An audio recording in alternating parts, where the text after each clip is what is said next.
আমার ভাইকে তৃণমূল পার্টির লোকরা মারলো গো। কি নাম তোমার ভাই? আর শেখ তৌসিফ আলী। কি হয়েছে? হ্যাঁ কি করে মারলো? গুলি করে দিলে গো। কোথায় গুলি করেছে? গুলি করতে যাই পেটে লেগেছে, গুলিটা পেটে লেগেছে।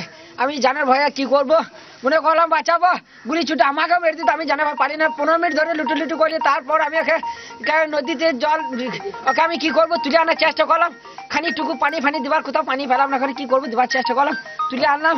গুলিটা ফুটে বেড়েছে বলতে পারবো না, কিন্তু অজ্ঞান হয়ে গেছে, কোনো জ্ঞান নাই। কারা গুলি মেরেছে?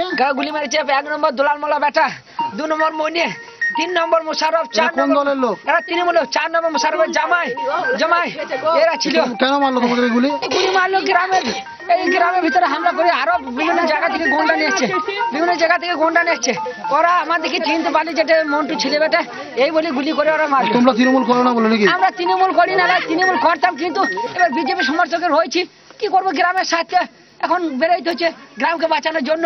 এই গ্রাম বাঁচাইতে যে আমাদের এই ভাইটুর করে দিলি, মেরে দিলি।